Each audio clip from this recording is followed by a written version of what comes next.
लोगों ने कि आपको पता होगा कि सर्विक्स का जो कैंसर है यानी फीमेल का वो अंग जो इजीली एक्सेसिबल नहीं है, बाहर दिखता नहीं है कि बाहर आपको कुछ गांठ दिखेगी तो आप उसकी बायोप्सी कर सकते हो। तो एक अंदर का हिस्सा है जिसके लिए WHO की ये कोशिश है कि जो ये कॉमन कैंसर है जिससे हम अपने आप को आसानी से बचा सकते हैं। हम कहते हैं ना कैंसर का इलाज नहीं है, लेकिन इससे अच्छा क्या होगा कि हम इस कैंसर को प्रिवेंट कर सके, होने ना दे। उसके लिए बहुत ज़रूरी है कि हमें कुछ जांच करना चाहिए। एक बार ऐसा नहीं, हर बार की मशीन की ज़रूरत होती है, लेकिन साइंस बहुत आगे बढ़ती है। धीरे धीरे कुछ एडवांसमेंट आते हैं जिसमें हमें उन चीज़ों के साथ आगे बढ़ते रहना चाहिए। और चूँकि ये मेडिकल कॉलेज है, बहुत सारे PG स्टूडेंट्स होते हैं, फिर यहाँ से ट्रेनिंग लेके बहुत आगे इंडिया में और बाहर जाके इस चीज़ का इलाज करते हैं, डायग्नोसिस करते हैं। तो ये एक फर्स्ट स्टेप लिया, जैसा मैम बता रहे थे कि कॉल्पोस्कोपी का जो वर्कशॉप है यहाँ पे फर्स्ट टाइम हुआ है। और मैं लकी हूँ कि वो जयप्रभा मेदांता ने इसको कंडक्ट किया और हम इसमें कुछ अपना योगदान प्रदान कर सके। और मुझे अच्छा लगेगा अगर इससे लोगों को बहुत फ़ायदा होता है। मीडिया करने को मैं इसलिए थैंक यू बोलना चाहती हूँ कि हम एक जगह पे बात बता देते हैं तो वो कितना आगे स्प्रेड होगा इसकी संभावना कितनी है कुछ गारंटी नहीं है। पर आप लोगों के माध्यम से ये जो हम बात आज बताते हैं वो बहुत दूर तक जाता है। और ये मैं आपसे रिक्वेस्ट करती हूँ कि इस बात को आप स्प्रेड करिए कि सर्विक्स के कैंसर से बचा जा सकता है। और कहते हैं कि कैंसर बहुत अगर हो जाता है तो उसका इलाज बहुत ही एक्सपेंसिव होता है, बहुत ही खर्चा लगता है।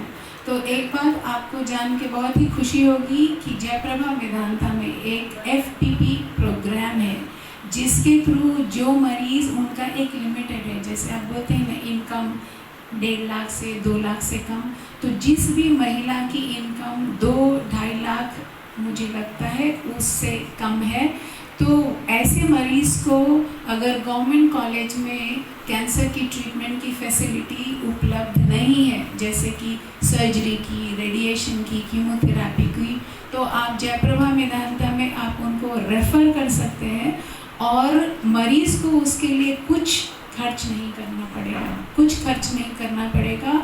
वो ज़ीरो कॉस्ट पे उनका फुल ट्रीटमेंट होगा। अगर सर्जरी लगता है तो सर्जरी होगा, रेडिएशन की ज़रूरत है वो होगा, कीमो की ज़रूरत है तो वो होगा।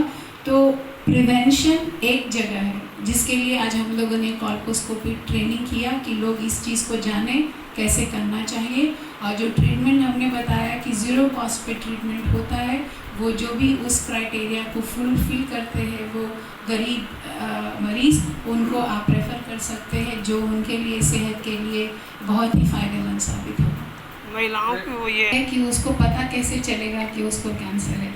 प्रिवेंशन का मतलब होता है कि हम उस स्टेज में उस महिला को एग्जामिन करते हैं कि वो नॉर्मल है, उसको कोई तकलीफ नहीं है, लेकिन साल में एक बार वो आएगी, डॉक्टर को दिखाएगी, डॉक्टर को लगेगा कि वो जो बात बोल रही है, मान लो सफ़ेद पानी आ रहा है, हस्बैंड के साथ संबंध कर रही है, थोड़ा दाग धब्बा ब्लड स्टेन डिस्चार्ज हो रहा है, तो ये सब डॉक्टर समझ पाएगा कि ये सब संदेह के सिम्टम्स है, मरीज को ना समझ में आए। फिर हम एग्जामिन करते हैं तो हमें दिखता है कि कुछ वो एरिया में एबनॉर्मल है या नहीं। ये स्क्रीनिंग है, महिला को कुछ तकलीफ नहीं है और आती है और हम देखते हैं।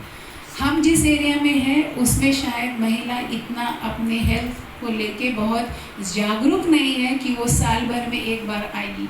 लेकिन ये बीमारी, इसकी दूसरी अच्छी बात ये है, एक तो अच्छी बात हुई बच सकते हैं, दूसरी अच्छी बात ये है कि ये एक दिन में ये बीमारी नहीं होता, ये एवरेज 5 से 10 साल का समय लेता है कि आज शुरुआत होगा, धीरे धीरे उस एरिया में ऐसे बदलाव आएंगे जो 5 साल से आने वाले 10 साल के मतलब ड्यूरेशन में वो ऐसा चेंजेस होगा कि वो कैंसर का रूप धारण कर लेगा। ये महिला साल में एक बार नहीं भी आए तो क्या 5 से 10 साल में भी एक बार डॉक्टर को नहीं दिखा सकते? सोचो 10 साल, 30 साल की महिला है, 40 साल पे तो आ सकती है, 40 में एक बार दिखा लिया, कुछ नहीं, आराम से रिलैक्स रहे। फिर एक 50 साल की उम्र में एक बार दिखा ले। जिंदगी में क्या 2 बार अस्पताल का विजिट नहीं कर सकते महिलाएं? 2 बार।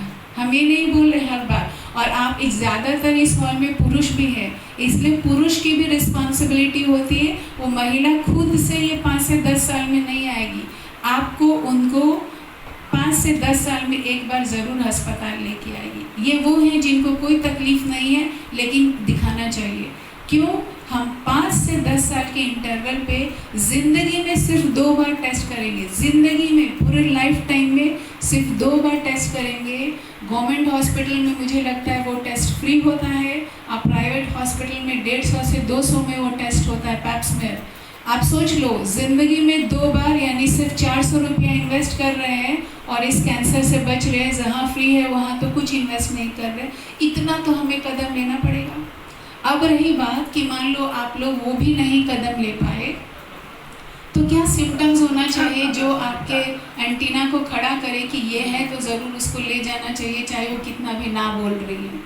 अगर महीना जो माहवारी जो होता है वो बहुत जल्दी जल्दी आ रहा हो, माहवारी में ज़्यादा ब्लीडिंग हो रहा हो, ठीक है, कोई महिला जिसकी बहुत अर्ली मैरिज हो गई है और बच्चे जैसे होता है ना कि कुछ रिस्क वाले पेशेंट है, अर्ली मैरिज है, प्रेगनेंसी बहुत अर्ली एज में हो गई, डिलीवरी उनके 6, 7, 5 डिलीवरीज हो चुकी है, ये सब ऐसे महिलाएं हैं जो रिस्क जोन में है कि इनको कैंसर होने की संभावना है, ठीक है, तो उन पे ज़्यादा ध्यान देना चाहिए।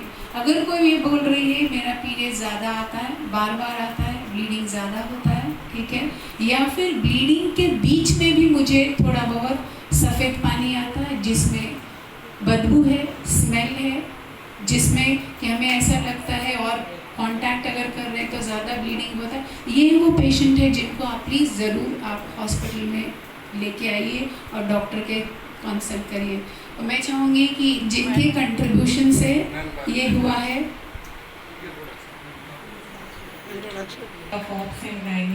अनुग्रह नारायण मगध मेडिकल कॉलेज गया। हम लोग बीच बीच में तरह का कोई प्रोग्राम हुआ तो महिलाओं के लिए चलाते हैं, लेकिन चूँकि अशिक्षा और इकोनॉमिकली बहुत है कमज़ोर होती है, सब पेशेंट नहीं आ पाती है, और फीमेल लोग right from birth to death neglected lot. हम लोग के समाज में लड़की का जन्म से लेकर मृत्यु तक उसको ध्यान कम जाता है। जो जागरूकता फैलाने की ज़रूरत है, वो 4-5 बार बोलती भी है तो उसकी मदर इन लॉ या घर के लोग या हस्बैंड बोल देते नहीं ये कोई खास बात नहीं है, ये ठीक हो जाए। लेकिन यही बाद में जब भीषण रूप ले लेता है तो ये जानलेवा हो जाता है। इसीलिए कैंसर के प्रिवेंशन के लिए इस बार हम लोग वर्कशॉप का आयोजन किया है लाइव, और डॉक्टर सरिता वहाँ वेदांता से कोलैबोरेशन करके कि लाइव रूप में देखें। We have selected the patient जिसको उस तरह की दिक्कत है, और उसको हम लोग ने उसको मोटिवेट किया है, और जागरूकता अभियान भी बीच में चलाते हैं ताकि वो लोग आके यहाँ जाँच। हमारे यहाँ फ्री में पैप स्मेयर होता है, कॉल्पोस्कोपी भी होता है, तो इसलिए ये तो जागरूकता थोड़ी कम है, इसको हम लोग को फैलाने की ज़रूरत है। और यहाँ के जो भी सुपरिटेंडेंट, प्रिंसिपल या जो सर लोग जो सीनियर हैं, उन लोग का हमेशा ही योगदान रहता है इस संबंध में कि आप बीच बीच में इस तरह का प्रोग्राम, तो इसी के तहत आज हम लोग ये प्रोग्राम कर रहे हैं। और हम लोग ये आशा रखते हैं कि भविष्य में भी ऐसे प्रोग्राम हम लोग करेंगे, सो दैट कि हम लोग इस ड्रेडेड जो बीमारी है कैंसर, बच्चेदानी के मुंह के कैंसर को, जैसा सरिता मैडम ने कहा कि 10 साल का टाइम लगता है, काफ़ी टाइम है ना, इसमें हम लोग ज़रूर उसको प्रिवेंट कर सकते हैं। आजकल इसके लिए वैक्सीन भी आ गया है जो कि शुरू में ही बच्ची को जैसे 9 to 14 ईयर्स में या 10 to 15 ईयर्स में हम लोग देते हैं 3 डोज। उसके लिए भी जागरूकता फैलाने की ज़रूरत है जो कि थोड़ा कॉस्टली है, अभी गवर्नमेंट का सप्लाई नहीं है। हम लोग इसमें लगे हुए हैं कि हम लोग के इम्यूनाइजेशन प्रोग्राम जो शुरू होता है उसमें इसको इंक्लूड करा दें, इसके लिए बातचीत चल रही है। तो हम लोग का पूरा ये रहेगा कि हम लोग इसको देखें और इस कॉम्प्लिकेशन को, इस बीमारी को हम लोग डिटेक्ट करके ट्रीट कर लें। तो कॉल्पोस्कोपी उसी के डिटेक्शन का एक कदम है। एंड पहले स्क्रीनिंग करके हम लोग साइटोलॉजी से रखे हैं पेशेंट को, उसका कॉल्पोस्कोपी करेंगे, फिर बायोप्सी करेंगे, then will do the treatment. Thank you.